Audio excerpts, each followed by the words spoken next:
Am I wrong for telling my husband to accept the compromise we agreed on for our child's name or figure out a better compromise? My husband and I are expecting a baby, we don't know the sex, but I could give birth at any time now. We have a boy and a girl name chosen. The choices generally are compromises. We didn't agree on names really and had different beliefs around names, I guess. He believes in formal names and kids having really solid middle names as well.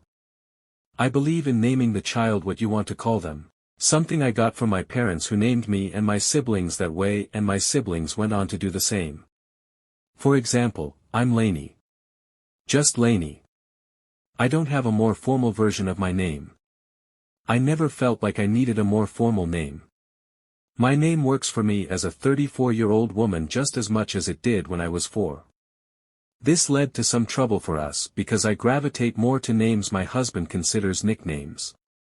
I found his choices very stuffy and unappealing, and he found my juvenile. But he liked Theodora and I liked Thea, and we agreed eventually to the full name for him, but I'd always use Thea. For a boy we went with Declan for him and Dex for me. Again with him using Declan and me Dex. But my husband doesn't like that I only say Thea or Dex. It bothers him that the full name gets ignored, and he said he believes my family and a lot of our friends will use the names I do. I told him the compromise only worked on the grounds that was okay, that he could use the full and I could use the nickname. He said the full name seems like it will be ignored otherwise and I should use both to make it more fair, and I told him that's just him getting his way. I told him if he wants a better compromise then he better come back to the table willing to look at different names. Before, names like Bryn, Lyra, Piper and Freya were ruled out by him for not meeting his standards of formal. Because they're shorter names. He said they were nickname light.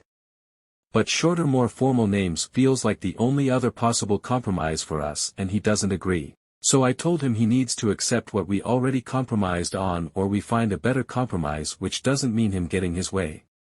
He told me I'm very dismissive of his concerns, and I told him I was already going with a legal name I didn't care for under our compromise, so he should be more willing to work with me if he wants to change the names.